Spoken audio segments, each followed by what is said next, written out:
நம்முடைய பிதாவாகிய தேவனாலும் கர்த்தராகிய இயேசு கிறிஸ்துவினாலும் உங்கள் யாவருக்கும் கிருபையும் சமாதானமும் உண்டாவதாக. அல்லேலூயா. கர்த்தர் தொடர்ந்து நம்மை தம்முடைய பரிசுத்த ஆவியினால் நிரப்பி நம்மை கற்றுக் கொடுத்து வழிநடத்தி ஆசீர்வதிப்பாராக. அல்லேலூயா. கர்த்தர் நல்லவர். இரண்டாவது முறையாக மறுபடியும் மலேசியாவிலே உங்களுடைய திருச்சபையிலே கிரேஸ் அசம்பிளி தமிழ் சர்ச்சில் உங்களோடு சேர்ந்து ஆராதிக்க ஆண்டவருடைய வார்த்தையை பகிர்ந்து கொள்ள கர்த்தர் கொடுத்த இந்த நல்ல தருணத்துக்காக நான் கர்த்தரை துதிக்கிறேன். இன்னைக்கு 2 ராஜாக்கள் 5ஆம் அதிகாரத்திலிருந்து நாம் ஆண்டவருடைய வார்த்தையை தியானிக்கலாம். 2 ராஜாக்கள் 5ஆம் அதிகாரம். அதில் இன்றைக்கு நாம் 19ஆம் வசனம் வரைக்கும் நாம் தியானிக்கலாம். மீதி உள்ளவைகளை ஒருவேளை இன்னொரு நாள் தியானிக்கலாம். உன்னதமான தேவனும் அவருடைய உன்னதமான கிருபையும் என்கிற தலைப்பில் நாம் தியானிக்கலாம். சாவரிங் லார்ட் அண்ட் ஹிஸ் சாவரிங் கிரேஸ். உன்னதமான தேவன். எல்லாரும் சொல்லாங்களா? உன்னதமான தேவன். அதுக்கு இன்னொரு வார்த்தை சர்வ வல்லமையுள்ள தேவன். சங்கீதம் 91 நம்ம பார்க்குறோம் இல்லையா? சர்வ வல்லவருடைய நிழலில் தங்குவான். அவருடைய சர்வ வல்லமையுள்ள கிருபை அல்லது மாறாத கிருபை. வேறு வார்த்தையில் நமக்கு புரிகிற மாதிரி சொல்லணும்னா அமேசிங் கிரேஸ். இல்லை சொல்லாமா? எல்லாரும் அந்த வார்த்தை சொல்லாமா? Amazing grace. நம்முடைய சபை பேர் என்னதுங்க? கிரேஸ் அசம்பிளி, கிருபை சபை இல்லைங்களா? ஆச்சரியமான கிருபை. சொல்லுங்க, ஆச்சரியமான கிருபை. கிருபைனா என்ன அப்படிங்கிறதுக்கு, கிருபை எப்படி வேலை செய்கிறது, கிருபை ஒரு மனிதனை எப்படி பின்தொடர்கிறது, கிருபை ஒரு மனிதனை எப்படி மாற்றுகிறது, கிருபை ஒரு மனிதனை எப்படி உருமாற்றுகிறது, உருவாக்குகிறது, கிருபை எப்படி ஒரு நபரை ஆசீர்வதிக்கிறது, ஆவிக்குரியவனாய் மாற்றுகிறது, கிருபை எப்படி ஒரு குடும்பத்திலே ஒரு தேசத்திலே வேலை செய்கிறது, தேவன் எப்படி தம்முடைய கிருபையை மனிதர்களுக்கு கொடுக்கிறார் என்பதற்கு ஒரு சிறப்பான உதாரணம் நாகமானுடைய ரட்சிப்பினுடைய சம்பவம். அவனுடைய வாழ்க்கையில் நடந்த சுகமாகுதல் சம்பவம் ஒரு கிளாசிக்கல் எக்ஸாம்பிள்.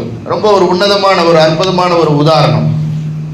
நாம் இந்த வேத பகுதியை வாசிப்பதற்கு முன்பதாக கிருபை குறித்து நம்ம ஒரு சில வசனங்களை வாசிக்கலாம். எபேசியர் 2ஆம் அதிகாரம் நம்ம எல்லாருக்கும் தெரியும். அங்கே சொல்லப்பட்டிருக்கிறது 8வது வசனம் 9வது வசனம். எக்கோ கொஞ்சம் குறைச்சிருக்கேன். கிருபையினாலே விசுவாசத்தை கொண்டு ரட்சிக்கப்பட்டீர்கள். இது உங்களால் உண்டானது அல்ல, இது தேவனுடைய ஈவு. ஒருவரும் மேன்மை பாராட்டாதபடிக்கு அல்லது ஒருவரும் பெருமை பாராட்டாதபடிக்கு இது கிரியைகளினால் உண்டானதல்ல. நம்ம எப்படி ரட்சிக்கப்பட்டிருக்கிறோம்? கிருபையினாலே. எல்லாரும் சொல்லுங்க, கிருபையினாலே. For by grace you have been saved. By grace, through faith, and this is not your own doing, it is the gift of God, not a result of works, so that no one may boast. கிருபையினால் ரட்சிக்கப்பட்டிருக்கிறோம். ஆண்டவராகிய இயேசு கிறிஸ்து நிக்கதோமின் இடத்துல சொன்னார், நீ மறுபடியும் பிறக்காவிட்டால் தேவனுடைய ராஜ்யத்தை காண மாட்டாய். ஜலத்தினாலும் ஆவினாலும் பிறவாவிட்டால் தேவனுடைய ராஜ்யத்தில் பிரவேசிக்க மாட்டாய். மிக தெளிவாக சொன்னார். மறுபடியும் பிறக்கிறது என்பதும் ஜலத்தினால் பிறக்கிறது என்பதும் ஆவியினால் பிறக்கிறது என்பதும் ஒரே அனுபவத்தை குறிக்கிறது, ஆவிக்குரிய உருமாற்றத்தை குறிக்கிறது. கிருபையினால் விசுவாசத்தை கொண்டு ரட்சிக்கப்படுவதை குறிக்கிறது.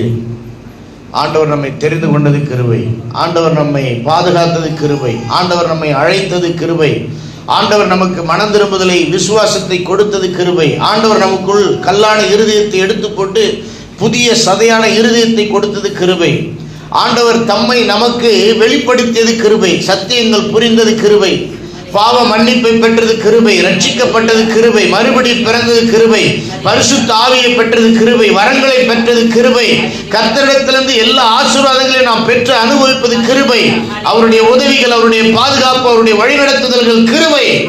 கிருபையில தான் கிறிஸ்துவ வாழ்க்கை தொடங்கி கிருபையிலே தொடர்ந்து கிருபையிலே நிறைவடைகிறது. கிருபை இல்லாமல் கிறிஸ்துவ வாழ்க்கை இல்லை. கிருபை, கிருபையினாலே நாம் ரட்சிக்கப்பட்டோம். கிருபையினாலே வாழ்கிறோம், கிருபையினாலே நம்ம அவரிடத்துல போய் சேரப்போகிறோம். அல்லேலூயா. ஆமா, பக்கத்துல இருக்கிறவங்கள பார்த்து சொல்லுங்க, நீங்க கிருபை பெற்றவர், கிருபை பெற்றவள் சொல்லுங்க. மரியாள்கிட்ட வந்து தேவதூதன் சொன்னா என்ன சொன்னான்? இப்ப அடுத்த மாசம் எல்லாரும் அதைத்தான் பாட போறாங்க, கிருபை பெற்றவளே வாழ்க. ஆமா சொல்லுங்க பக்கத்துல, கிருபை பெற்றவரே வாழ்க சொல்லுங்க. ஆமா, வாழ்கன்னா என்ன அர்த்தம்? நல்லா வாழுங்க, நல்லா இருங்க. ஆமா, ஆசீர்வதிக்க போகுது, நல்லா இருப்பீங்க நீங்க சொல்லுங்க, இன்னும் நல்லா இருக்க போறீங்க. ஆமா, நீங்க நல்லா வாழ போறீங்க சொல்லுங்க. நீங்க நம்புறீங்களா? முதல்ல சொல்லுங்க, நான் கிருபை பெற்றவன், கிருபை பெற்றவள் சொல்லுங்க. நான் கிருபை பெற்றவன் சொல்லுங்க. கர்த்தருடைய கிருபை என் தலைமையில் இருக்கிறது, மாறாத கிருபை என் மேல் இருக்கிறது, மறையாத கிருபை என் மேல் இருக்கிறது, குறையாத கிருபை என் மேல் இருக்கிறது. நான் கிருபை பெற்றவன், கிருபை பெற்றவள். நான் நல்லா வாழ்வேன், கர்த்தர் என்னை வாழ வைப்பார். ஆமென், அல்லேலூயா. ஆமா, இந்த வருஷத்தை நன்றியோடு நம்ம நிறைவு செய்யலாம். ஆமென். இந்த கடைசி மாசத்தை நன்றியோடு கொண்டாடலாம். அல்லேலூயா. கிட்டத்தட்ட 2 மாசம் இருக்கு நமக்கு, நன்றிகளோடு கொண்டாடலாம். பொதுவா வந்து எது இல்லையோ அது மேல மக்கள் கவனம் செலுத்தி ரொம்ப துன்பப்படுறாங்க, துக்கப்படுறாங்க, வேதனைப்படுறாங்க, கவலைப்படுறாங்க, நிறைய காரணத்தை தேடுறாங்க துன்பப்படுறதுக்கு, கவலைப்படுறதுக்கு. அப்படி செய்யக்கூடாது. எதற்காக நாம் நன்றி உள்ளவர்களாக இருக்க முடியும், எதற்காக சந்தோஷப்பட முடியும், எதற்காக ஆண்டவரை துதிக்க முடியும், என்ன இருக்கிறது, ஆண்டவர் என்ன கொடுத்தார், நமக்கு என்ன கிடைச்சிருக்கிறது, அதற்காக நாம் சந்தோஷப்பட வேண்டும். அல்லேலூயா. So you always focus on what you have. Do not worry about what you don't have. Let us be thankful. Let us be grateful. கிருபையினாலே விசுவாசத்தை கொண்டு ரட்சிக்கப்பட்டீர்கள், இது உங்களால் உண்டானது அல்ல, தேவனுடைய ஈவு என்கிறத நம்ம பார்க்கிறோம். அதே எபேசியர் 2ஆம் அதிகாரம் 5ஆம் வசனம் படிங்க. எபேசியர் 2:5 பைபிள் எடுத்து வச்சிருக்கீங்களா? அக்கிரமங்களில் மரித்தவர்களாயிருந்த நம்மை கிறிஸ்துவுடனே கூட உயிர்ப்பித்தார், கிருபையினாலே ரட்சிக்கப்பட்டீர்கள். ரட்சிப்புங்கிறது ஆவியிலே உயிர்ப்பிக்கப்படுவது, ஆவியிலே உயிர் அடைவது. கண்ணால பார்க்க முடியாத குருடன், காதால கேட்க முடியாத செவிடன். ஒருத்தர் செத்து போயிட்டார், சரீரத்துல உயிர் இல்லைன்னா அவர் கண்ணு பார்க்காது, அவர் காது கேட்காது, அவருக்கு நம்ம சொல்றது உரைக்காது, புரியாது. அது போல ரட்சிக்கப்படாத வரைக்கும் நம்முடைய ஆவி செத்து போயிருக்கிறது, அக்கிரமங்களினாலே மரித்து போயிருக்கிறது தான் மனிதனுடைய வாழ்க்கை. அப்படி மரித்து போயிருந்த நம்மை கிறிஸ்து இயேசுவை எப்படி பிதாவாகிய தேவன் பரிசுத்தாவின் வல்லமையினாலே மரணத்திலிருந்து உயிரோட எழுப்பினாரோ அதே போல அவரோடு கூட நம்மையும் நம்முடைய ஆவியையும் உயிர்ப்பித்தார், உயிர் கொடுத்தார். ரட்சிக்கப்பட்டேன் அப்படிங்கிறது வந்து ஒரு நிஜமான அனுபவம், ஒரு அற்புதமான அனுபவம், ஒரு ஆழமான அனுபவம். அது திடீரென்று நமக்குள் நடக்கக்கூடிய ஒரு அதிசயமான அனுபவம். இயேசு கிறிஸ்து உயிர் தந்தது மிகப்பெரிய அற்புதம். அதுக்கப்புறம் மிகப்பெரிய அற்புதம் நீங்களும் நானும் ரட்சிக்கப்பட்டது தான். அல்லேலூயா. உயிர்ப்பித்தார், resurrected us, நம்மளை உயிரோடு எழுப்பினார். இது எப்படி நடந்துச்சு? நம்ம எதுவும் பண்ணல, அதுக்காக கிருபையினாலே நடந்தது. கிருபையினாலே ரட்சிக்கப்பட்டீர்கள். ஆமென். கிருபையினாலே ரட்சிக்கப்பட்டிருக்கிறோம். அதை குறித்து நம்ம தொடர்ந்து வாசிக்கணும்னா 3:5 எங்களால் ஏதாகிலும் ஆகும் என்பது போல ஒன்றை யோசிக்கிறதற்கு நாங்கள் எங்களாலே தகுதியானவர்கள் அல்ல, எங்களுடைய தகுதி தேவனாலே உண்டாயிருக்கிறது. எவ்வளோ அற்புதமாக இருக்கு பாருங்க. என்னால் ஆச்சு உன்னால் ஆச்சுன்னு சொல்றதுக்கு ஒன்றுமே இல்லை, எல்லாம் தன்னால் ஆச்சு. அப்படின்னா விண்ணாலே ஆச்சு, ஆண்டவராலே ஆச்சு, கிருபையினாலே ஆனது. எல்லாரும் சேர்ந்து சொல்லலாமா? எங்களால் ஏதாகிலும் ஆகும் என்பது போல ஒன்றை யோசிக்கிறதற்கு நாங்கள் எங்களாலே தகுதியானவர்கள் அல்ல, எங்களுடைய தகுதி தேவனாலே உண்டாயிருக்கிறது. அல்லேலூயா. பெருமையா சொல்றதுக்கு ஒண்ணுமே இல்லை. நல்லா தான் பாடி இருக்கிறாங்க. நான் வாழ்வது உம்முடைய கிருபை, நான் வளர்வதும் உம்முடைய கிருபை. எல்லாம் கிருபை தான். நம்ம மூச்சு விடுறதே ஆண்டவருடைய கிருபை தான். முழுசா எல்லாம் கிருபை தான். ஒண்ணு கூட எங்களால் ஆகாதுன்னு சொல்றாங்க.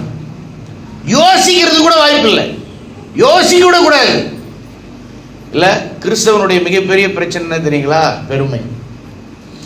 சுகமாகாமல் இருப்பதற்கு காரணம் மன்னிக்காமல் இருப்பது, பெருமையாக இருப்பது. பெருமையாக இருந்தால் வெறுமையாக தான் இருக்கும் வாழ்க்கை. பெருமையிலிருந்து எப்போ மனம் திரும்புமோ, எப்போ விடுதலை ஆகிறோமோ, எப்போ முழுமையாக நம்ம தாழ்மையாக இயேசுவை போல எளிமையாக மாறுகிறோமோ, அப்போதான் சுகமாகுதல் வரும், அப்போதான் ஆசீர்வாதம் வரும், அப்போதான் உயர்வுகள் வரும், அப்போதான் மேன்மை வரும். பெருமை உள்ளவர்களுக்கு தேவன் எதிர்த்து நிற்கிறார், தாழ்மை உள்ளவர்களுக்கோ கிருபை மேல கிருபை அளிக்கிறார். என்னுடைய மொழி ஒரு சொல்லட்டுமா? பெருமை உள்ளவர்களை தேவன் எட்டி ஒதுக்கிறார், தாழ்மை உள்ளவர்களை தேவன் கட்டி அணைக்கிறார். இல்லையா? ஆமா, ஆண்டவர்கிட்ட உதவாங்கக்கூடாது.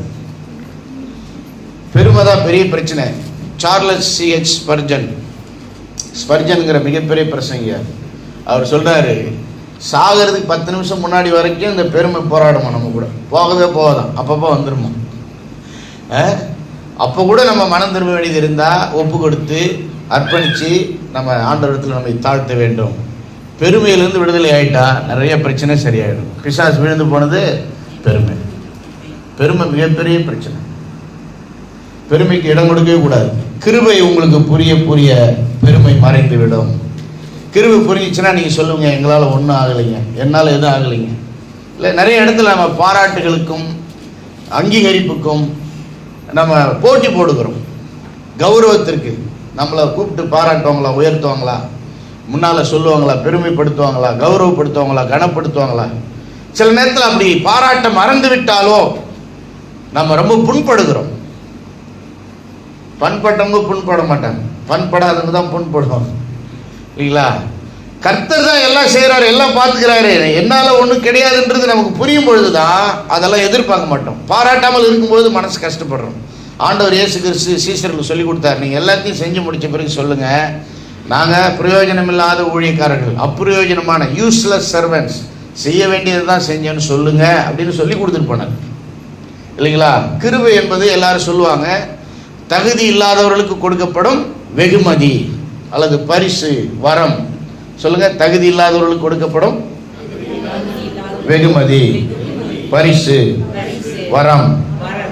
இப்போ நம்மகிட்ட எந்த தகுதியுமே கிடையாது, ஆனால் ஆண்டவர் நமக்கு என்ன பண்ணியிருக்கிறார்? எல்லாமே கொடுத்திருக்கிறார். ரட்சிப்பிலிருந்து ஆசீர்வாதம் வரைக்கும், பரிசுத்தாவின் வல்லமை வரங்கள் வரைக்கும் கொடுத்திருக்கிறார். தீத்து 3ஆம் அதிகாரம் 5ஆம் வசனம், நாம் செய்த நீதியின் கிரியைகளின் நிமித்தம் அவர் நம்மை ரட்சியாமல், நம்ம செஞ்சது ஒண்ணுமே கிடையாது, எதை பேஸ் பண்ணி அவர் பண்ணல, தமது இரக்கத்தின்படியே.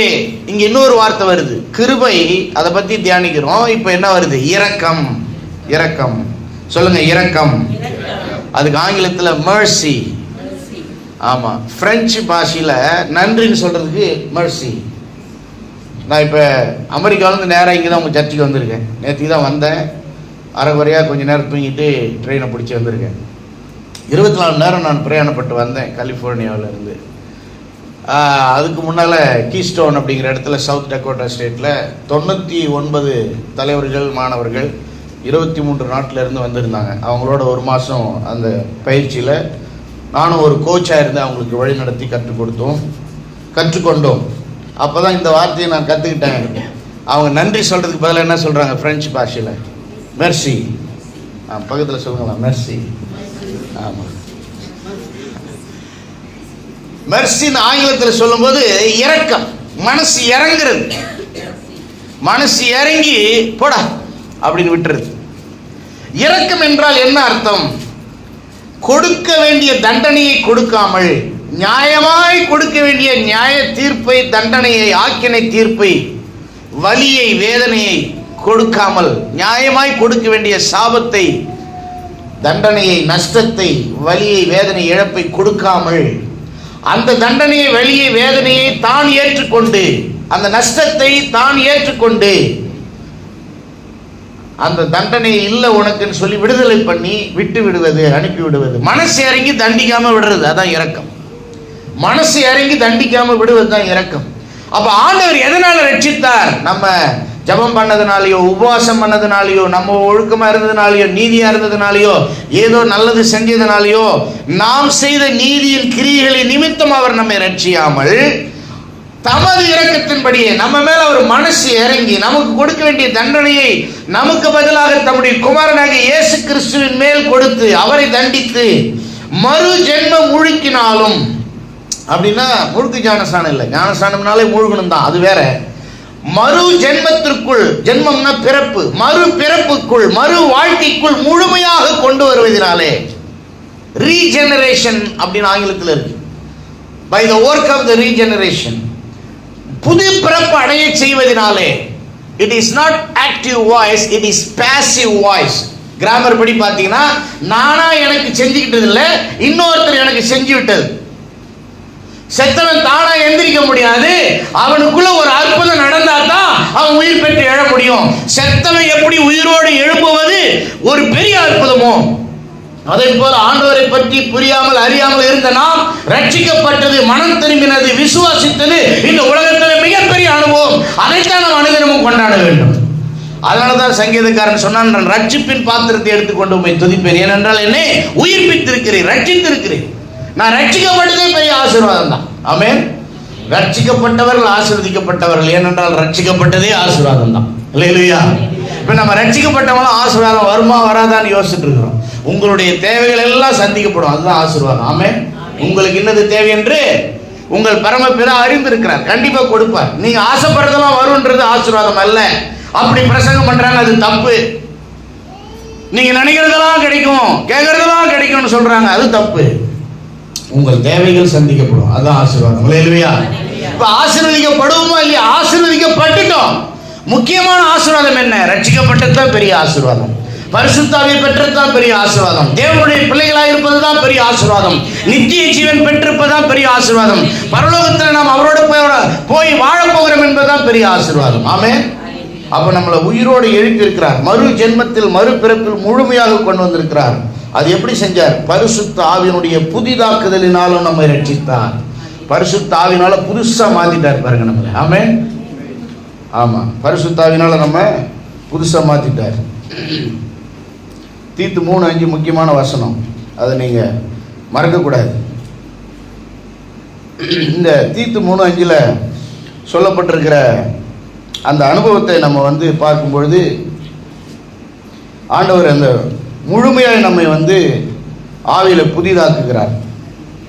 அதை தான் பழைய ஏற்பாட்டில் கல்லான இருதயத்தை எடுத்து போட்டு சதையான இருதயத்தை அவர்களுக்கு கொடுப்பேன் என்று ஆண்டவர் எரேமியாவில் சொல்லியிருக்கிறார். இன்னும் ஒரே ஒரு வசனத்தை மட்டும் நம்ம வாசிப்போம், கிருபையை புரிந்து கொள்ளணும்னா. இன்னும் 2 வசனத்தை வாசிப்போம். 1 கொரிந்தியர் 1ஆம் அதிகாரம் 26 நான் வாசிக்கிறேன். எப்படி எனில் சகோதரரே, நீங்கள் அழைக்கப்பட்ட அழைப்பை பாருங்கள். மாம்சத்தின்படி ஞானிகள் அநேகர் இல்லை, வல்லவர்கள் அநேகர் இல்லை, பிரபுக்கள் அநேகர் இல்லை. சபையில் நம்மளுடைய வாழ்க்கையை பார்க்கும்போது நம்ம எல்லாரும் பெருசுன்னு சொல்றதுக்கு ஒன்றும் இல்லை. ஞானிகளை வெட்கப்படுத்தும்படி தேவன் உலகத்தில் பைத்தியமானவர்களை தெரிந்து கொண்டார், பலமுள்ளவைகளை வெட்கப்படுத்தும்படி தேவன் உலகத்தில் பலவீனமானவைகளை தெரிந்து கொண்டார், உள்ளவைகளை அவமாக்கும்படி உலகத்தில் இழிவானவைகளையும் அற்பமாய் எண்ணப்பட்டவைகளையும் இல்லாதவைகளையும் தேவன் தெரிந்து கொண்டார். தெரிந்து கொண்டார், தெரிந்து கொண்டார், தெரிந்து கொண்டார். எல்லாம் சொல்லுங்க, தெரிந்து கொண்டார், தெரிந்து கொண்டார், தெரிந்து கொண்டார். யாரை தெரிந்து கொண்டார்? என்னை தெரிந்து கொண்டார். ஆமென். உங்களை தெரிந்து கொண்டார். அல்லேலூயா. தலையில கை வைத்து சொல்லுங்க, நான் தெரிந்து கொள்ளப்பட்டவன். யோவான் 16ஆம் அதிகாரம் 15ஆம் வசனத்தில் ஆண்டவர் சொல்றார், நீங்கள் என்னை தெரிந்து கொள்ளவில்லை, நான் உங்களை தெரிந்து கொண்டேன். இல்லையா? நான் உங்களை தெரிந்து கொண்டேன். 15ஆம் அதிகாரம் 16ஆம் வசனம் நினைக்கிறேன். இங்க எதற்காக அப்படி பண்ணார் பார்த்தீங்கன்னா, 29வது வசனம் 1 கொரிந்தியர் 1ஆம் அதிகாரம் 29ஆம் வசனம், மாம்சமான எவனும் தேவனுக்கு முன்பாக பெருமை பாராட்டாதபடிக்கு அப்படி செய்தார். அல்லேலூயா. அப்ப கிருபை என்பது பெருமை பாராட்டுறதுக்கு ஒண்ணும் இல்லை, நன்றி செலுத்துறதுக்கு தான் வாய்ப்பு இருக்கு. ஆமென். ஆண்டவருடைய விருப்பம் என்ன தெரியுமா? கவனிங்க, யாருமே அவர் முன்னால பெருமையா இருக்கக்கூடாது. பெருமையா இருந்துட்டோம்னா நம்ம ஆண்டவரை ஆராதிக்கவில்லை, ஆண்டவரை புரிந்து கொள்ளவில்லை, அவருடைய கிருபையை அங்கீகரிக்கவில்லை, அவரை நாம் உண்மையாய் தொழுது கொள்ளவில்லைன்னு அர்த்தம். பெருமைப்படுவதற்கு ஒன்றுமே இல்லை என்பதை புரிந்து கொண்டு தாழ்த்துவதும், ஆண்டவர் மனம் இறங்கி என்னை தண்டிக்காமல் விட்டார், ஆண்டவர் கிருபையாய் பரிசாய் எனக்கு பாவ மன்னிப்பை ரட்சிப்பை கொடுத்தார் என்று அதை அங்கீகரிப்பது தான் உண்மையான ஆராதனை. அல்லேலூயா. அது புரிஞ்சாதான் நம்ம ஆண்டவர் உண்மையா துதிக்க முடியும். இங்க ரெண்டு விஷயம் இருக்கு, இரக்கம், கிருபை. இது ரெண்டு நாணயத்தின் ரெண்டு பக்கம் போல பிரிக்க முடியாது. இரக்கம் இருந்தா அங்க கிருபை இருக்கும், கிருபை இருந்தா இரக்கம் இருக்கும். கொடுக்க வேண்டிய தண்டனையை கொடுக்காமல் மனது இறங்கி விட்டுவிட்டது இரக்கம். தகுதி இல்லாத நமக்கு வெளியேற பெற்ற பாவ மன்னிப்பை, புது வாழ்க்கையை, பரிசுத்தாவிய வரங்களை இலவசமாய் கொடுத்தது கிருபை. Grace cannot be learned and cannot be earned. கிருபை என்பது கற்றுக்கொள்ளவும் முடியாது, அதற்காக வேலை செய்து தகுதியாக இருக்கவும் முடியாது. அது பெற்றுக்கொள்ளத்தான் முடியும். You just receive it. அதுக்கு நீங்க தகுதியா எதுவுமே செய்ய முடியாது. அப்போ கிடைக்க வேண்டிய தண்டனை கிடைக்காமல் போனது இரக்கம். அதுக்கு மேல தகுதியே இல்லாத நமக்கு இலவசமா அவருடைய பரிசுத்தாவியை, பாவ மன்னிப்பை, ரட்சிப்பை கொடுத்தது கிருபை. அல்லேலூயா. இந்த இரக்கத்துக்காகவும் கிருபைக்காகவும் தான் நம்ம வாழ்நாளெல்லாம் நன்றி சொல்லி ஆண்டவரை துதிக்கணும். அல்லேலூயா. ஆமென். இன்னும் உங்களுக்கு புரியுற மாதிரி கொஞ்சம் ஆழமா கிருபை என்னன்னு சொல்லணும் அப்படின்னா, பிலிப்பியர் 2ஆம் அதிகாரம் 13வது வசனம். பிலிப்பியர் 2வது அதிகாரம் 13வது வசனம். ஏனெனில் தேவனே, எல்லாரும் சொல்லுங்களா, தேவனே அப்படின்னு என்ன அர்த்தம் தெரியுங்களா? அவர் மட்டுமே, அவரே தான் பண்றாரு, வேற யாரும் இல்லை, எல்லாம் அவர் தான். சூப்பர்லேட்டிவ் டிகிரியில சிங்குலரா சொல்லப்பட்டிருக்கு, உயர்வா அவரை மட்டும் சொல்லப்படுது. தேவனே தம்முடைய தயவுள்ள சித்தத்தின்படி அவரே விருப்பப்பட்டு முடிவு பண்ணி விருப்பத்தையும் செய்கையும் உங்களில் உண்டாக்குகிறவராய் இருக்கிறார். யாருக்குள்ள உருவாக்குறாரு? ஆண்டவர் தெரிந்து கொண்ட பிள்ளைகளுக்குள்ள, ஆண்டவரை விசுவாசிக்கிற பிள்ளைகளுக்குள்ள ஆண்டவர் என்ன உருவாக்குறார்? விருப்பத்தை உருவாக்குறார், செய்கையை உருவாக்குகிறார். அது ஆங்கிலத்தில் வாசிங்கன்னா ரொம்ப அற்புதமாக இருக்கும். பிலிப்பியர் 2:13 நான் உங்களுக்காக ஆங்கிலத்தில் வாசிக்கிறேன். பிலிப்பியர் 2:13. For it is God who works in you. Who works in you. You know what is grace? Grace means God works in man. It is God's work. It is God's divine work. It's God's supernatural work. It's God's powerful work. தேவன் மனிதனுக்குள் கிரியை செய்வதுதான் கிருபை. தேவன் மனிதனுக்குள் இயற்கைக்கு அப்பாற்பட்ட விதத்தில் அற்புதமாக, தெய்வீகமாக வேலை செய்கிறார், கிரியை செய்கிறார். அதுதான் கிருபை. It is God who works in you. அப்படி ஒர்க் பண்ணும்போது ரெண்டு விஷயம் நடக்குது. என்ன நடக்குது? both ரெண்டுமே, இதுவும் அதுவும் அர்த்தம். both to will and to work for his good pleasures. அவருக்கு பிரியமான காரியங்களை நாம் சிந்திக்கவும் விருப்பப்படவும், அந்த விருப்பத்தை செயல்படுத்தவும் நம்மை பலப்படுத்துகிறார். அதுதான் கிருபை. Grace does not make you to just feel something. It makes you to do something for God. ஏதோ உணர்வடைஞ்சி, பரவசம் அடைஞ்சி, அப்படியே அந்த ஃபீலிங்ல ஏதோ சொல்ல வைக்கிறது அல்ல, உணர வைக்கிறது அல்ல. வாழ்க்கையை மாற்றி உங்களை வாழ வைக்கிறது, ஏதோ ஒன்றை செய்ய வைக்கிறது, அவருக்காக வேலை செய்ய வைக்கிறது. அதான் கிருபை. Grace makes you to work. Grace makes you to live. Grace makes you to be example. கிருபை உங்களை மாற்றுகிறது, வேலை செய்ய வைக்கிறது, வாழ வைக்கிறது, உதாரணமாக மாற்றுகிறது. தெய்வீகமான விருப்பங்களை தருவதும், அந்த விருப்பங்களை நிறைவேற்ற நம்மை பலப்படுத்துவதும் கிருபை. அல்லேலூயா. அதுதான் நமக்குள்ளே விருப்பத்தையும் செய்கையும் உண்டு பண்ணுகிறது. அந்த மொழிபெயர்ப்பு புரியுற மாதிரி இல்லை, ஆங்கிலத்தில் கொஞ்சம் நல்லா இருக்கு. நல்ல எண்ணங்கள் எல்லாம் யாருக்கிட்ட இருந்து தான் வருது? கிருபையினால கர்த்தர்கிட்ட இருந்து வருது. பரிசுத்தமான எண்ணங்கள், சிந்தனைகள், ஆசைகள், விருப்பங்கள், ஏக்கங்கள், நோக்கங்கள், இதெல்லாம் தேவனிடத்தில் வருகிறது. அதான் கிருபை. ரட்சிக்கப்படாதவனுக்கு வராது, அது சுட்டு போட்டாலும் வராது. ஆமா, வராது. ஆண்டவரிடத்திலிருந்து வருகிற எண்ணங்கள், ஆசைகள், நல்ல நோக்கங்கள் மாறாது, நிலைத்திருக்கும், திரும்ப திரும்ப ஊற்று போல வந்துகிட்டே இருக்கும். அது ஆவியானுடைய கிரியை. அந்த எண்ணங்களை, ஆசைகளை, விருப்பங்களை செய்ய வைக்கிறவர் ஆண்டவர், அதற்கு பலன் தருகிறவர் ஆண்டவர். இதை கன்ஃபார்ம் பண்ற மாதிரி பவுல் சொல்றாரு 1 கொரிந்தியர் 15:10 தன்னுடைய வாழ்க்கை குறித்து அவரே சொல்றாரு. 1 கொரிந்தியர் 15:10. நான் ஆங்கிலத்தில் வாசித்துட்டு தமிழில் வாசிக்கிறேன். என்னையா நீங்கள் 2 ராஜாக்கள் சொல்லிவிட்டு நாகமானை பற்றி பேசணும்னு சொல்லிட்டு இதிலே இருக்கிறீங்கன்னா, கிருபையை நான் புரிந்து கொள்ள வேண்டும். நம்ம அசம்பிளி என்ன அசம்பிளி? Grace assembly. நம்ம அசம்பிளி மாத்திரம் இல்லை, கிறிஸ்தவ அசம்பிளி எல்லாமே கிரேஸ் அசம்பிளி தான். நீங்கள் பேர் வச்சிங்களே இல்லையா, கிறிஸ்தவனாலே கிரேஸ் தான். ஆமென். ஆமாம், ரட்சிப்புனாலே கிரேஸ் தான், சபைனாலே கிரேஸ் தான். கிரேஸ் இல்லாமல் கிருபை இல்லாமல் சபை இல்லை. 1 கொரிந்தியர் 15:10. But by the grace of God I am what I am. இதுதான் என்னுடைய வாழ்க்கையினுடைய சாட்சி, ஒவ்வொரு உண்மையான கிறிஸ்தவனுடைய வாழ்க்கையினுடைய சாட்சி, ஒவ்வொரு உண்மையான ஊழியக்காரனுடைய சாட்சி. என்னால் ஆட்சி நான் பண்ணேன், எங்கள் மாமனார் பண்ணார், என் பொண்டாட்டி பண்ணா, என் பிள்ளைங்க பண்ணாங்க, அப்போ பண்ணாங்க, இவங்க பண்ணாங்க. யாரையாவது மனிதனை உயர்த்தினா அது கிருபை அல்ல, அது தேவனுக்கு ஆராதனை துதி தொழுகை அல்ல. எந்த காலத்தில் எந்த காரணத்துக்கும் எந்த மனிதனை உயர்த்தக்கூடாது.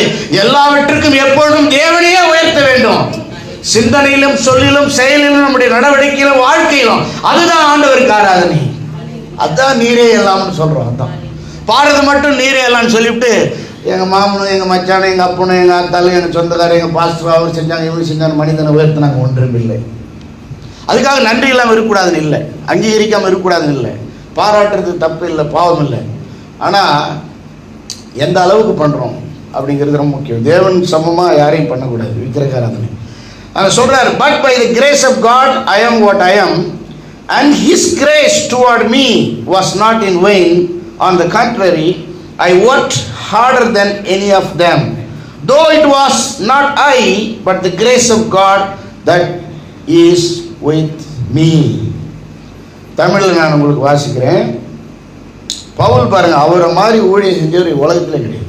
இயேசு கிறிஸ்துக்கு அப்புறம் ஒரு மிகப்பெரிய உதாரணம், மிகப்பெரிய சாட்சியாக தாங்க பவுல் தான், அப்போஸ்தலராகிய பவுல் தான். அவர் அழகாக தன்னுடைய வாழ்க்கையினுடைய சாட்சி சொல்றாரு. 1 கொரிந்தியர் 15:10. ஆகிலும் நான் இருக்கிறது தேவ கிருபையினாலே இருக்கிறேன். எல்லாம் சொல்லமா, நான் தேவ கிருபையினாலே இருக்கிறேன். சொல்லுங்க, நான் தேவ கிருபையினாலே வாழ்கிறேன். சொல்லுங்க, நான் தேவ கிருபையினாலே படிக்கிறேன். சொல்லுங்க, நான் தேவ கிருபையினாலே வேலை செய்கிறேன். சொல்லுங்க, நான் தேவ கிருபையினாலே ஊழியம் செய்கிறேன். இது எல்லாமே கிருபை.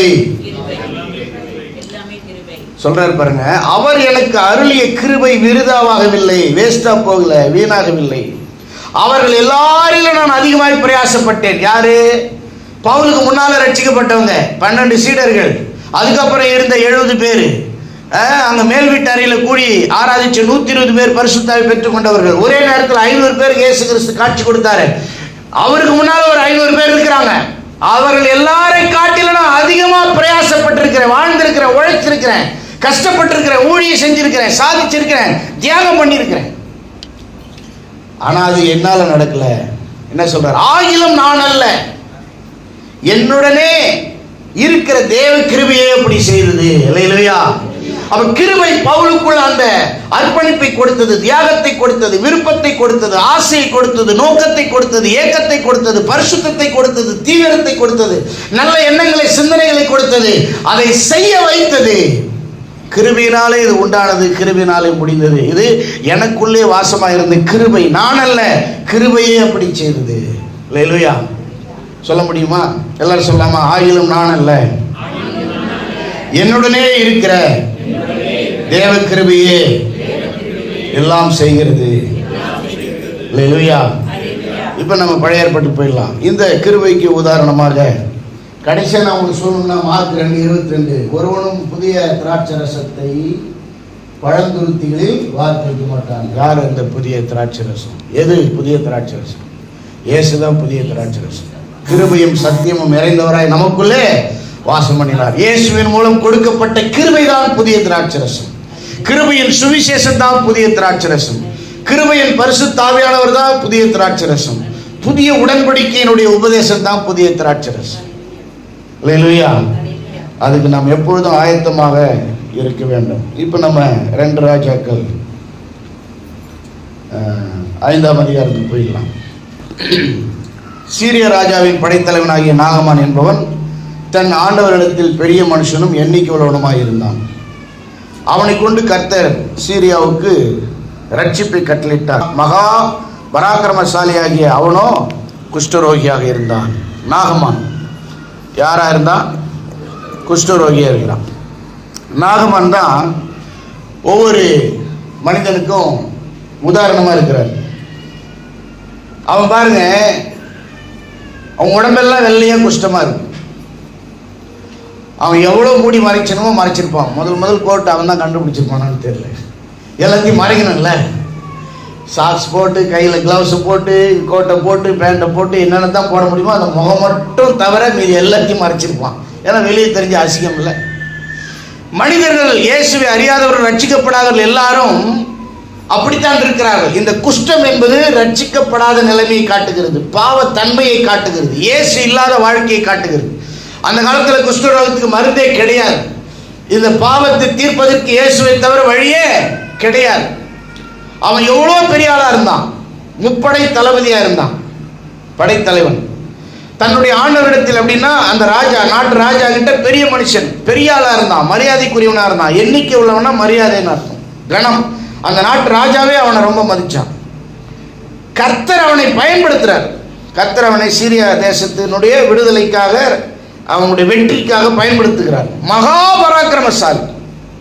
ஆனால் குஷ்டரோகியா இருக்கிறான். படிப்பு இருக்கு, பணம் இருக்கு, பதவி இருக்கு, பந்தா இருக்கு, பகட்டு இருக்கு, பத்தும் இருக்கு, அத்தனையும் இருக்கு, சொத்தும் இருக்கு. ராஜா பேருக்கு ராஜா, எல்லாமே இவர் தான் பண்றார். நாட்டை காப்பாத்துறது, சண்டை போடுறது, ஜெயிக்கிறது எல்லாம் இவர் தான்.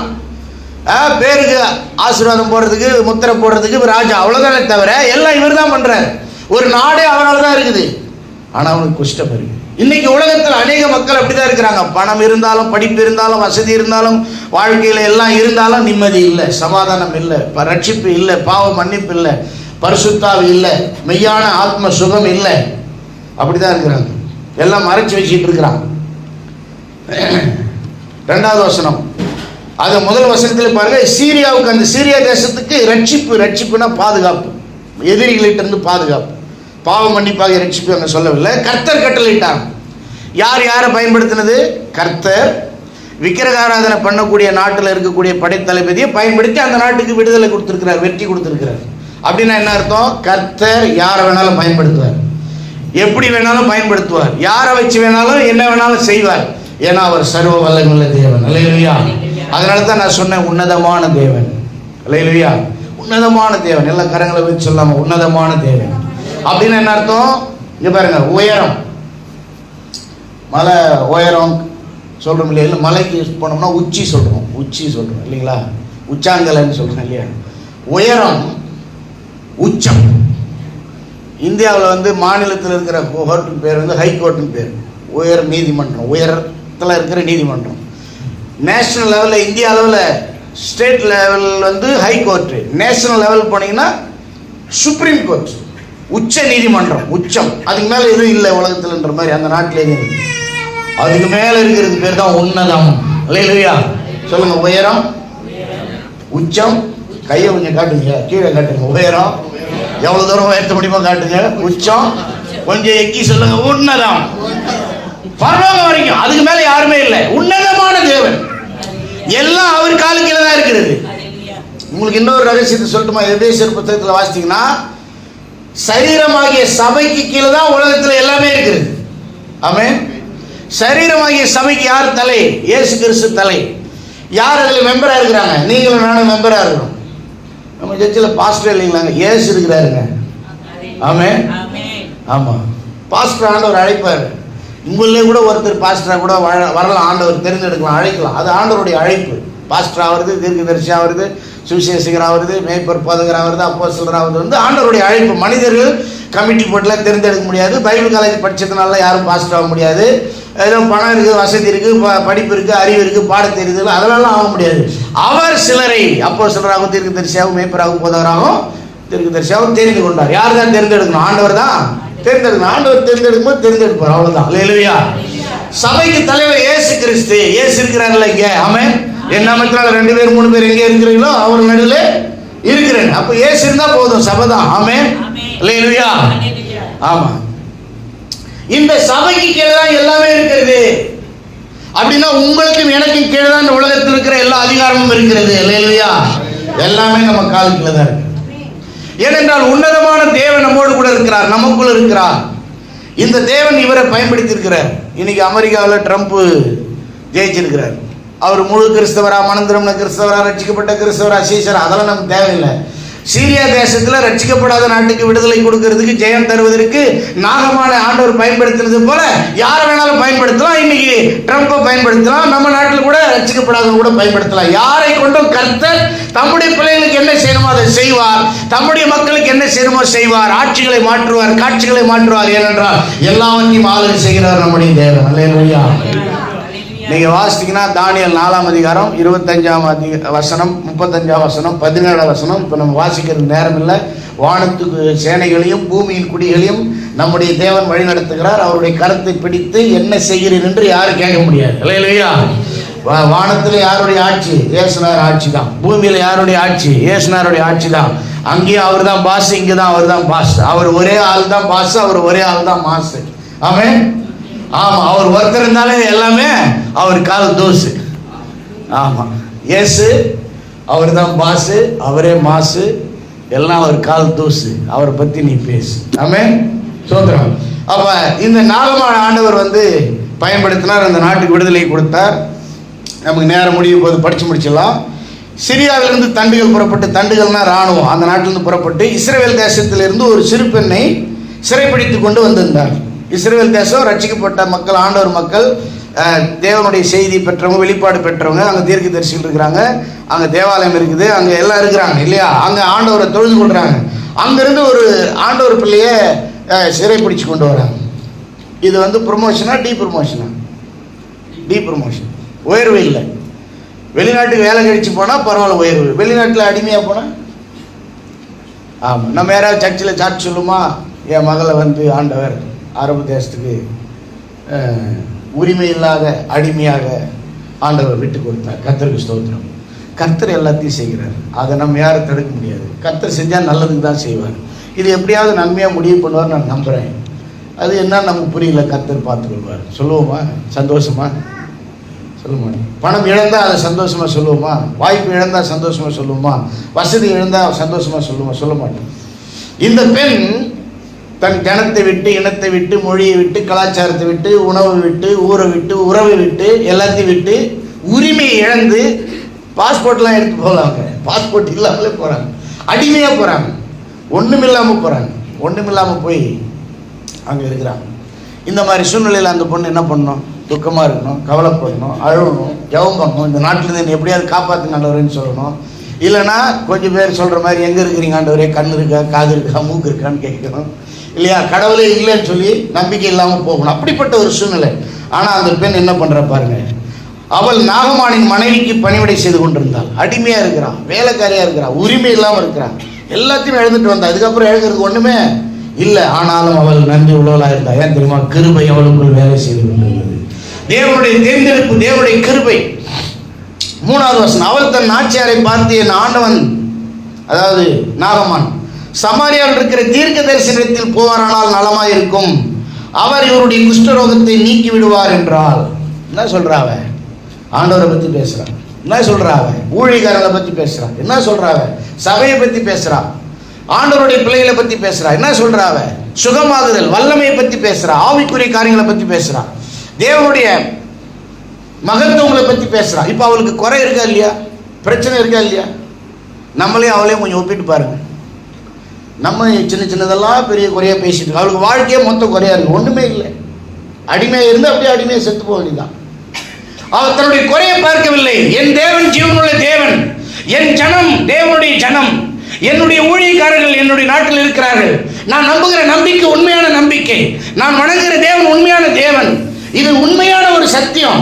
இதை நான் எப்படி சொல்லாமல் இருக்க முடியும்? நான் அடிமையாக கூட இருக்கட்டும், எனக்கு உரிமையே இல்லாமல் இருக்கட்டும், அடிமைக்கு பேசுவதற்கு உரிமையே இல்லாமல் இருக்கட்டும், ஆனாலும் என்னை அடக்கிக் கொள்ள மாட்டேன். நான் என் கர்த்தருக்காக நான் சத்தியத்தை சொல்லுவேன்னு சொல்லி அவள் எவ்வளவு சாட்சி உள்ளவளா இருந்தா, தாழ்மை உள்ளவளா இருந்தா, நல்லவளா இருந்தா, உண்மையா வேலை செய்திருந்தா, ஒழுக்கமா வேலை செஞ்சிருந்தா, அவள் சொல்ற ஆலோசனையை எஜமாட்டி கேட்டு அவங்க வீட்டுக்காரனுக்கு போய் சொல்லுவாள்.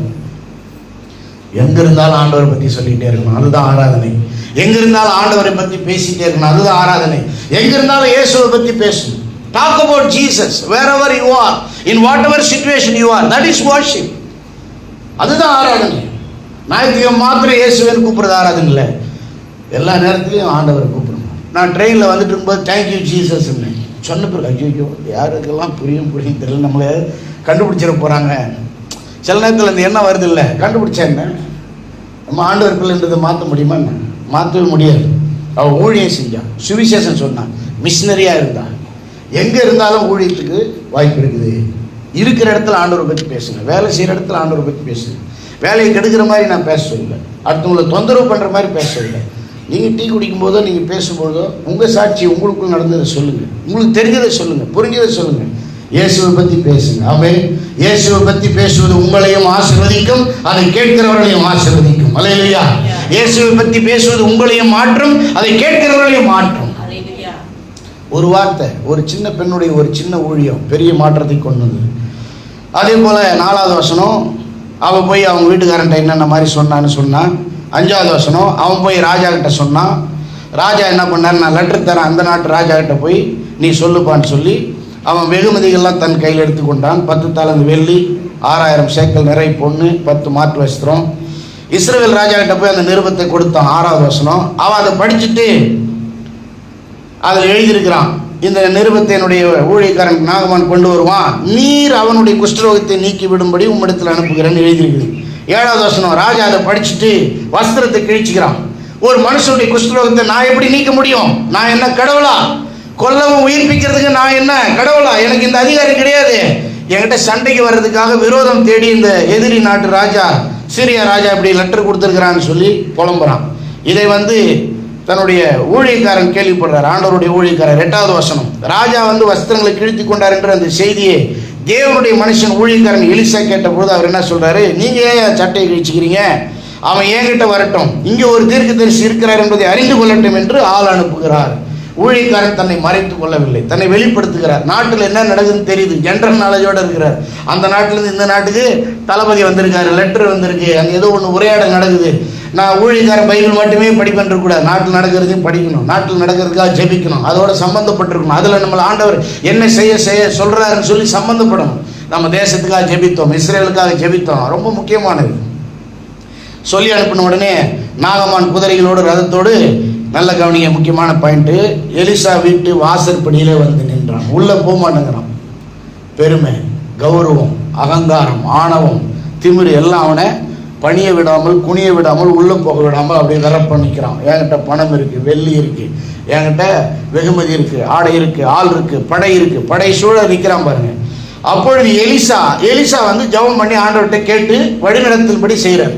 நம்மளா இருந்தா என்ன பண்ணுவோம்? ஒரு ஊழியக்காரு, ஐயோ பெரிய நாட்டு தளபதியே வந்துக்கிறார், 30 தலைமையே வந்துக்கிறார், ஓடி வந்திருப்போம், தோத்துறையா வணக்கையா வாங்கையா பெரிய சேரை போட்டிருப்போம். இன்னைக்கு அதான் பண்ணிட்டு இருக்கிறாங்க. மேடையில் கொண்டு உலகத்தார்கள், அரசியல்வாதிகள், ரசிக்கப்படாதெல்லாம் உட்கார வச்சு சாலை போட்டு மாலை போட்டு பெரிய மரியாதை பண்ணி பொலிட்டிக்கல் அலையன்ஸ் அஃபிலியேஷன் சப்போர்ட் தேடுறாங்க. மனிதர்கள் மூலம் உதவிகள், பதவிகள், பாதுகாப்புகள் கிடைக்குமான்னு பார்க்குறாங்க. அதெல்லாம் பரலோகத்திலேருந்து அனுமதி கிடைக்காம இங்கிருந்து ஒன்றும் கிடைக்காது. அல்லேலூயா. பரலோகத்திலிருந்து ஒருவனுக்கு ஒன்று கொடுக்கப்பட்டால் வழியே ஒருவனுக்கு ஒன்றையோ பெற்றுக்கொள்ள மாட்டான். மொத்த சுவிட்சு அங்கே இருக்குது. ஆமென். இல்லை கையை நேர்த்துங்க, உயர்த்துங்க பார்ப்போம். ஆமாம். அல்லேலூயா. அவன் வானத்தை பாருங்க. எப்பவுமே கையை உயர்த்தி கிருபைக்கு நன்றி சொல்லி ஏசுனார்கிட்ட கேளுங்க, அவர்கிட்ட எல்லா கண்ட்ரோல் இருக்கு. அல்லேலூயா. எலிசா அங்கே ஜெபம் பண்ணி கேட்டா அவருக்கு என்ன வழி நடத்துதல் அப்படின்னா, நீ போவாத, உன் வேலைக்காரன் அனுப்புன்றார். அப்போ எலிசா என்ன பண்ணுறாரு, அவனிடத்தில் ஆள் அனுப்பி, நீ போய் 7 தரம் ஸ்நானம் பண்ணு, முழுமையாக ஒப்பு கொடுத்தலுக்கு அடையாளம் 7 தரம், சரிங்களா? முழு அர்ப்பணிப்பு, முழு விசுவாசம், முழு மனம் திரும்புதல், முழு கீழ்ப்படிதல், முழுமை. அப்பொழுது உன் மாம்சம் மாறி நீ சுத்தமாவா என்று சொன்ன ஆள் சொன்ன உடனே இந்த ஆளுக்கு பயங்கர கோபம் வந்துச்சு பாருங்க. கிருபை வரலன்னா, கிருபை புரியலன்னா கோபம் தான் வரும். நாகமான் கடும் கோபம் கொண்டு, பயங்கரமான கோபம், புறப்பட்டு போய் விருன்னு கிளம்புறாரு. நம்மளுக்கு பைக்கை ட்ருன்னு திருப்பாங்களா அந்த மாதிரி அவர் விருன்னு கிளம்புறாரு. வெளியே நின்று அவன் என்ன சொல்றான், அவன் வெளியே நின்று, அவன்னா யாரு? ஊழியக்காரனை மரியாதை இல்லாமல் சொல்றான் பாருங்க. ரட்சிக்கப்படலைன்னா, கிருபை புரியலன்னா, கர்த்தருடைய பிள்ளைகளை, கர்த்தருடைய ஊழியக்காரங்களை மதிக்க மாட்டாங்க. அவன் வெளியே நின்று தன் தேவனாகிய கர்த்தருடைய நாமத்தை தொழுது பூஜை போட்டு ஜெபம் பண்ணி, அவன் தன் கைகளினால் அந்த இடத்தை தடவி, என்னை உடம்பெல்லாம் அப்படியே தொட்டு டச் ஹீல்னா சொல்லி தடவி, எனக்கு அப்படியே என்ன இவ்விதமாய் குஷ்டரோகத்தை நீக்கி விடுவான் என்று எனக்குள்ளே நினைத்திருந்தேன். ஓ வழிகள் என் வழிகள் அல்ல என்றார் ஆண்டவர். அவன் ஒரு கற்பனையில் இருக்கிறான். ஊழியக்காரன் அவனை தேடி வரணும், ஊழியக்காரன் அவனை வந்து தொடணும், ஊழியக்காரன் அவனுக்காக ஜெபம் பண்ணணும், அப்படியே அவனுக்காக அப்படியே பூசி முழுவணும். இல்லை தொட்டு தடவி இன்னைக்கு தட்டி தடவி கொடுத்து பிரசங்கம் பண்ணணும் தான் மக்கள் எதிர்பார்க்குறாங்க. அவங்களுக்காகவே பேசணும்னு எதிர்பார்க்குறாங்க. ஊழியக்காரங்க ஆண்டவர் சொல்கிறது தான் சொல்லணும், ஆண்டவர் உணர்த்துறது தான் சொல்லணும். நான் இப்படி நினச்சிருந்தேன், என்ன கடைசியில் போய் குளின்னு சொல்கிறானே அப்படின்னு கோவப்பட்டு, நான் ஸ்நானம் பண்ணி சுத்தமாகிறதுக்கு இஸ்ரவேலின் தண்ணீர்கள் எல்லாவற்றை பார்க்கலாம், எங்கள் ஊரில் தமஸ்குவின் நதிகளாகிய ஆப்பனாவும் பருமாறும் நல்லதல்லவோ என்று சொல்லி உக்கரத்தோட கோபத்தோட திரும்பி போகிறான். போயிட்டான். எல்லா வண்டிய குதிரை எடுத்து டக்கு டக்கு டக்குன்னு ஓடிட்டு இருக்காங்க. அவன் ஊழியக்காரர் சமீபத்தில் வந்து நல்ல கவனிங்க, இஸ்ரவேல் நாட்டை தோற்கடிச்சார், சீரியா நாட்டை ஜெயிக்க வச்சார். இஸ்ரவேல் நாட்டிலிருந்து ஒரு பெண்ணை அடிமையாக்கினார், உரிமை இழக்க வச்சார், அந்த நாட்டுக்கு அனுப்பினார். அவளுக்குள்ள கிரியை செஞ்சு இவளுக்கு சுவிசேஷம் சொல்ல வச்சார். ஒரு நாட்டு ராஜாவை இன்னொரு நாட்டு ராஜாவையும் பேச வச்சார். ஊழியக்காரனுக்கு வெளிப்பாடு கொடுத்தார். இவ்வளவு பண்றாரு நாகவானை பிடிக்கிறதுக்காக. அதான் கிருபை. ஆண்டவர் தெரிந்து கொண்டால் கிருபை உன்னை தேடி வரும். ஆண்டவர் தெரிந்து கொண்டால் கிருபை உன்னை தொடர்ந்து வரும். ஆண்டவர் உன்னை தெரிந்து கொண்டால் கிருபை உன் வாழ்க்கையில தொடர்ந்து கிரியை செய்து கொண்டே இருக்கும். கிருபை உன்னை விட்டு விலகவே விலகாது. ஆமென். ஐயா ஒரு நிமிஷம் இறங்கி வாங்க. நீங்க வந்து என் கையை பிடிங்க. ஆண்டவர் கையை பிடிச்சிருந்தீங்கன்னா உங்க சூழ்நிலை கஷ்டமா இருக்கும்போது வழிவிடும். நீங்க ஆண்டவர் உங்க கையை பிடிச்சிருக்கிறதுனால எந்த சூழ்நிலை அவர் விடவே மாட்டார். அல்லேலூயா. நீங்க பிடிச்சிருக்கீங்களா, ஆண்டவர் பிடிச்சிருக்காரு. மனுஷன் கடவுள் கையை பிடிக்க ட்ரை பண்றது மதம். கடவுள் வந்து கை கொடுத்து தூக்கி கடைசி வரைக்கும் விடாமல் பிடிக்கிறது மார்க்கம். அதுதான் சக்தி, அதுதான் இயேசுவின் சுவிசேஷம். அல்லேலூயா. சொல்லுங்க, ஆண்டவர் என் கையை பிடிச்சிருக்காரு, ஒருபோது விடவே மாட்டார். அல்லேலூயா. நான் சொல்லட்டுமா, கிருபை அப்படிங்கிறது கடைசி வரைக்கும் விடவே மாட்டார். ஆமென். கடைசி வரைக்கும் விலகவே மாட்டார். என்ன நடந்தாலும் சரி, அங்க நீங்க என்ன வேணாலும் ஃபில் பண்ணி, என்ன நடந்தாலும் சரி, ஆண்டவர் ஒருபோதும் உங்களை விட மாட்டார், உங்களை விட்டு விலக மாட்டார், உங்களை மறக்க மாட்டார், அவர் மாற மாட்டார். உங்களை கைப்பிடித்தவர் கடைசி வரைக்கும் நடத்தி கரை சேர்ப்பார். அதுதான் கிருபை, அதுதான் உன்னதமான கிருபை, அதுதான் மாறாத கிருபை, ஆச்சரியமான கிருபை, அற்புதமான கிருபை. நான் முடிக்கிறேன் பாருங்க. அவன் வந்து வேகமா திரும்பி போறான். இப்ப அவனுடைய ஊழியக்காரர்கள் அவனிடத்துல வந்து இவன்கிட்ட நோக்கி, யாருகிட்ட, நாகமான்கிட்ட சொல்றாங்க, தகப்பனே, அப்பா, தகப்பனே, அந்த தீர்க்கதரிசி ஒரு பெரிய காரியத்தை செய்ய சொல்லியிருந்தால் நீர் அதை செய்வீர் அல்லவா? பெருசா இதை வெட்டிட்டு வா, அதை கட்டிட்டு வான்னு சொன்னா செஞ்சிருப்பீங்கல்ல. பெருசா வெள்ளியை கொடு, பொண்ணை கொடு, செஞ்சிருப்பீங்கல்ல. அவர் என்ன கேட்டார்? ஸ்நானம் பண்ணும், அப்பொழுது சுத்தமாவீர் என்று அவர் மூடே சொல்லும்போது அதை செய்ய வேண்டியது எத்தனை அதிகம் என்று சொன்னார். கெஞ்சறான் பாருங்க. வேலைக்காரங்களுக்குள்ள ஆண்டவர் கிரியை செய்கிறார். ஒரு மனிதனை ரட்சிப்பதற்காக, ஒருத்தன் ஆண்டவர் தன்னுடைய பிள்ளையா மாற்றுவதற்காக 2 நாட்டை ஆசைக்கிறாரு, 2 ராஜாக்கள் ஆசைக்கிறாரு, ஒரு குடும்பத்துல ஒரு பெண்ணை அடிமையாக்கிட்டாரு. இங்க ஒரு கூட்ட வேலைக்காரர்கள் கெஞ்சறாங்க அவன்கிட்ட. அவன் பாருங்க ஒண்ணுமே பண்ணல.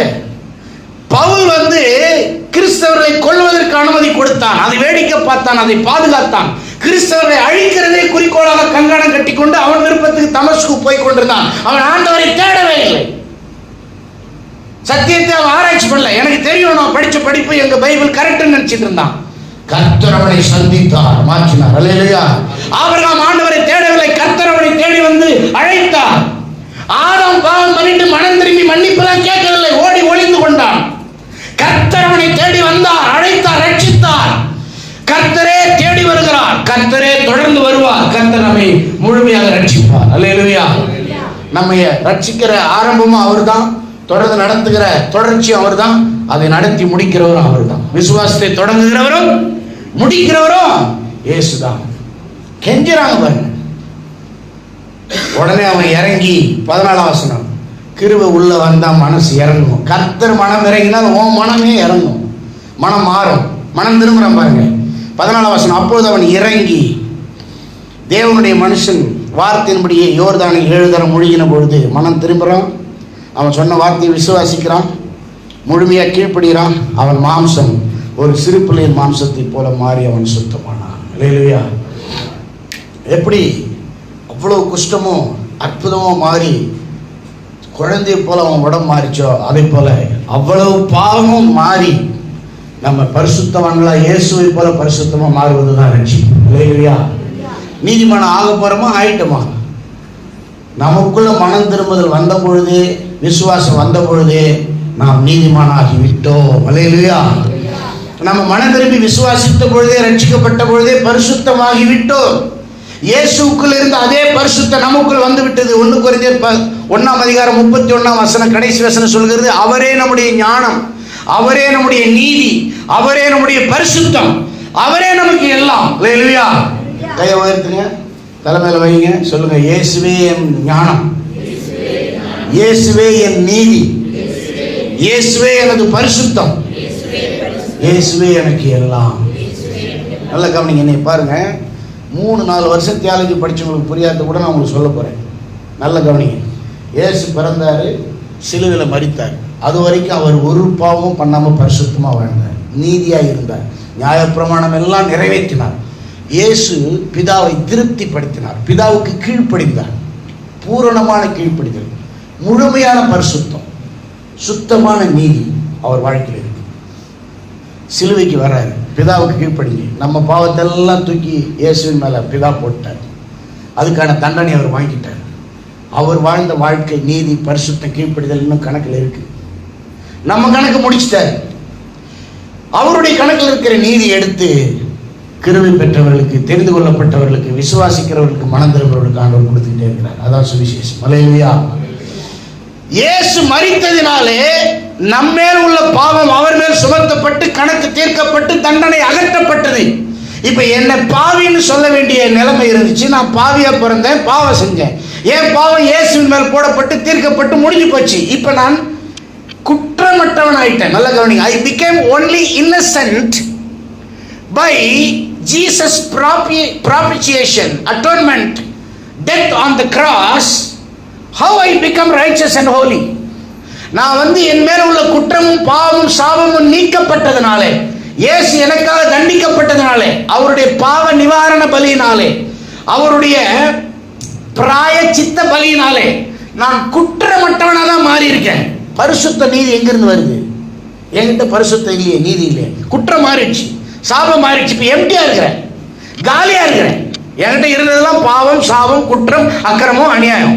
அதை நீக்கிட்டார். அதுக்கு தண்டனை எனக்கு கிடையாது, அவர் வாங்கிட்டார். இப்ப நான் குற்றமும் இல்லை, பாவமும் இல்லை, நீதியும் இல்லை, பரிசுத்தமும் இல்லை, காலியா இருக்கேன். இன்னசென்ட்னு பேர் அது. குற்றமற்றவன், குற்றமற்றவனா இருக்கிறேன். நீதி எங்கிருந்து வருது? இயேசுவின் மேல இருந்த நீதி எடுத்து என் மேல வச்சார். நான் இயேசுவின் நீதியை பெற்றுக் கொண்டேன். இயேசு வாழ்ந்த வாழ்க்கையின் பரிசுத்த கணக்கை என் கணக்கில் வைத்தார். நான் இயேசுவின் பரிசுத்தத்தை பெற்றுக் கொண்டேன். அதுதான் மிகப்பெரிய ரட்சிப்பு. அல்லேலூயா. There is a great exchange. ஒரு பெரிய பரிமாற்றம். என் பாவம் அவர் மேல சுமத்தப்பட்டு அகற்றப்பட்டது, அவர் நீதி என் மேல இலவசமாய் கொடுக்கப்பட்டது. பாவம் செய்யாத அவர் என்னாலே பாவியானார், அந்த தண்டனை ஏற்றுக்கொண்டார். நீதி செய்யாத நான் அவராலே நீதிமானானேன், அவராலே பரிசுத்தமானானேன். இந்த தீர்ப்பு இறைவன் எழுதிய இறுதி தீர்ப்பு, நித்திய தீர்ப்பு, நிரந்தர தீர்ப்பு, சத்திய தீர்ப்பு, இயேசுவின் ரத்தத்தின் தீர்ப்பு, இயேசுவின் உயிரினால் எழுதின பரிசுத்த ஆவியின் தீர்ப்பு, நித்திய பிதாவின் தீர்ப்பு மாறவே மாறாது. உங்கள் ரட்சிப்பை நீங்கள் ஒருபோதும் இழப்பதில்லை. ஏனென்றால் இயேசு உங்களுக்காக மரித்தது மாறப்போவதில்லை. இதுக்கு விரோதமான போதனை கள்ள போதனை. நீங்க என்னை கூப்பிட்டா கூப்பிடுங்க, கூப்பிடாடி போங்க. நீங்கள் ரட்சிக்கப்பட்டீர்கள்னா ரட்சிக்கப்பட்டீர்கள், நீதிமனாகி விட்டீர்கள், பரிசுத்தமாகி விட்டீர்கள். கிருபை மாறாது. கொடுத்த பிச்சையை போட்ட கிருபை ஆண்டவர் திரும்பி எடுக்க மாட்டார். அல்லேலூயா. மனதிறங்கி தண்டிக்காமல் விட்டார். மனதார இலவசமாய் பரிசுத்த ஆவியினாலே ரட்சிப்பை, பாவ மன்னிப்பை கிருபையாய் கொடுத்தார். அவர் மாறவே மாட்டார். அவர் உன்னதமான தேவன். நாம் பெற்ற கிருபை உன்னதமான கிருபை. நாம் எப்பொழுதும் சந்தோஷத்தோட ஆண்டவரை ஆராதிக்க வேண்டும். அல்லேலூயா. அப்ப எனக்குள்ள பாவம், போராட்டம்லாம் வருது. அது எப்படி மேற்கொள்றது? அடுத்த முறை வந்தா சொல்றேன். There are two things: positional sanctification and progressive sanctification. கிறிஸ்துவுக்குள் பரிசுத்தமாக்கப்பட்ட நிலை, அதை தான் நான் இப்ப சொல்லியிருக்கிறேன். அந்த கிருபை நமக்குள்ள வேலை செய்ய பாவம் குறைஞ்சிட்டே இருக்கும், பரிசுத்தம் ஆகிட்டே இருப்போம், கீழ்ப்படிதல் வந்துட்டே இருக்கும். அது தொடர்ந்து பரிசுத்தத்தில் வளருவது progressive sanctification. தொடர்ச்சியாக பரிசுத்தத்தில் வளரக்கூடியதுதான் ரட்சிக்கப்படுவதின் ஆதாரம், அடையாளம். அதை குறித்து நம்ம அடுத்த முறை தியானிக்கலாம். இவன் கீழ்ப்படிஞ்சான், மனம் திரும்பினான், விசுவாசித்தான், முழுமையா 7 தரம் முழுகினான், சிறு பிள்ளையை போல மாறினான். 15வது வசனம் முடிக்கிறேன். அப்பொழுது தன் கூட்டத்தோட எல்லாம் தேவனுடைய மனுஷனுக்கு திரும்பி வந்து கவனிங்க. முதல்ல வெறப்பா வந்து வெளியே நின்னவன் இவ பொறுப்பா திரும்பி வர்றான். எல்லாரும் கூட்டிட்டு வரான். வா மாறிட்டோமா, ரசிக்கப்பட்டோமா, மாறிட்டோமா, ஆண்டவர் என்ன ஆசிரியர் இருப்பா. ஊழிகாரிட்ட வந்து முன்பாக நிற்கிறான், பணிஞ்சு குனிஞ்சு நிற்கிறான். இதோ இஸ்ரவேலில் இருக்கிற தேவனை தவிர பூமி எங்கும் வேற தேவன் இல்லை என்பதை அறிந்தேன். அறிக்கை பண்றான் விசுவாசத்தை. இப்பொழுது மும்மது அடியே என்ன சொல்றான்? அதுக்கு முன்ன என்ன சொல்றான்? அவன் வந்து என்னை வெளியே வந்து பார்த்து என்னை மதித்து என்னை தொட்டு எனக்காக ஜெபம் பண்ணுவான். இப்படின்னு வைப்ப ஐயா உம்முடைய அடியேன். அவங்க வீட்டில் வேலை செய்யறான் பாரு, அந்த பொண்ணு மாதிரி மாறிட்டாங்க. உமது அடியேன். அவன் வார்த்தை மாறுது, பார்வை மாறுது, கண்ணோட்டம் மாறுது, அணுகுமுறை மாறுது, அவனுடைய செயல்கள் மாறுது. உண்மையை ரட்சிக்கப்பட்ட மாற்றம் இருக்கும். உண்மையை ரட்சிக்கப்பட்ட அவனுக்குள்ள எளிமை, தாழ்மை, அன்பு, மனதிருக்குதல், மனம் திரும்புதல் இருந்துகிட்டே இருக்கும். அப்போ அவன் கெஞ்சிறான் பாருங்க, சொல்றான் இப்பொழுது உமது அடியேன் கையில் ஒரு காணிக்கை வாங்கி கொள்ள வேண்டும் என்றான். ஊழிகாரங்களாம் கேட்டு வாங்கறதில்ல காணிக்கை. நான் தனக்குள் பெற்ற மாற்றத்தின்படி ஆவியினால் உணர்த்தப்பட்டு அவங்களாம் கொடுக்கறத காணிக்கை. 16வது வசனம் எல்லாரும் எழுந்துருக்கலாம். அதற்கு அவன் நான் வாங்குறதில்லை என்று கர்த்தருக்கு முன்பாக அவருடைய ஜீவனை கொண்டு சொல்லுகிறேன் என்றான். பாருங்க, ஊழியக்காரர் இது மாதிரி தான் இருக்கு. கொடுத்தா கூட வாங்க மாட்டேங்கிறார். அப்படின்னு என்ன அர்த்தம்? வாங்குறதுக்கு ஆண்டவர் வழி நடத்தணும். ஆண்டவர் சொன்னாதான் வாங்கணும், ஆண்டவர் சொன்னாதான் கொடுக்கணும், ஆண்டவர் சொன்னாதான் வாங்கணும். ஆமென். கண்களை மூடும். அப்போ அவன் சொல்றான் நான் வாங்குறதில்லை என்று கர்த்தருக்கு முன்பாக அவருடைய ஜீவனை கொண்டு சொல்லுகிறேன் என்றான்.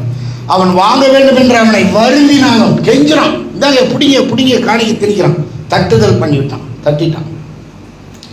அப்போ கொஞ்சம் மண்ணு கொடுங்க, நான் எங்கள் ஊரில் போய் வச்சுக்கிறேன்னு அடையாளத்துக்கு மண் எடுத்துட்டு போகிறேன். இனி கர்த்தருக்கே இல்லாமல் அந்நிய தேவர்களுக்கு சர்வாங்கத்தை தகுதி பலித்து செலுத்த மாட்டேங்கிறான். இல்லையா? சரி நீ சமாதானத்தோடு போய் என்றான். 19வது வசனம். அவன் புறப்பட்டு போயிட்டே இருக்கிறான். நம் கண்களை மூடி ஆண்டவருடைய சமூகத்திலே நன்றி செலுத்துவோம். ஆண்டவரே, உம்முடைய ஆச்சரியமான கிருபைகளுக்காக நன்றி ஆண்டவரே. மாறாத கிருபைகளுக்காக நன்றி ஆண்டவரே. எங்களுக்குள் பலமாய் வல்லமையாய் கிரியை செய்கிற உம்முடைய கிரியைகளுக்காக கிருபைகளுக்காக நன்றி ஆண்டவரே. மனம் இறங்கி எங்களை தண்டிக்காம விட்டீங்க ஆண்டவரே. மனதார எங்களை ஆண்டவரே ஆசீர்வதித்து தகுதி இல்லாத எங்களுக்கு பரிசுத்த ஆவி என்கிற தகுதியை கொடுத்தீர். பாவ மன்னிப்பு என்கிற தகுதியை கொடுத்தீர். உம்முடைய பிள்ளைகள் என்கிற தகுதியை கொடுத்தீர். பரிசுத்தவான்கள் என்கிற தகுதியை கொடுத்தீர். நீதிமான்கள் என்ற தகுதியை கொடுத்தீர். பூரணர்கள் என்ற தகுதியை கொடுத்தீர். இந்த தகுதி எங்களால வரல ஆண்டவரே, எங்க கிரியினால வரல ஆண்டவரே. முழுக்க முழுக்க உங்க கிருபையினால வந்திருக்கப்பா. உம்முடைய குமாரனாகிய இயேசுவினால வந்திருக்கு ஆண்டவரே. பரிசுத்த ஆவியினால வந்திருக்கு ஆண்டவரே. உம்முடைய கிருபைகளுக்காக நன்றி ஆண்டவரே. இந்த உலகத்தில் எத்தனையோ கோடி பேர் இருந்தோம் ஆண்டவரே, நீர் எங்களை தேடி வந்தீரே, நன்றி ஆண்டவரே. இயேசு சொல்லுகிறார் புதிய ஏற்பாட்டில், நாகமான் காலத்தில் எத்தனையோ குஷ்டரோகிகள் இருந்தார்கள். ஆனா எல்லார்கிட்டையும் ஆண்டவர் தேடி போகல. ஒரு அடிமை பெண்ணை அனுப்பி, ஒரு நல்ல மகளை அடிமையாக அனுப்பி நாகமானை மாத்திரம்தான் ஆண்டவர் சுகமாக்கினார். இந்த உலகத்தில் எவ்வளவோ பேர் இருக்கிறாங்க. ஆனா உங்களை என்னை ஆண்டவர் தேடி வந்திருக்கிறார். உங்களை என்னை ஆண்டவர் அழைத்திருக்கிறார்.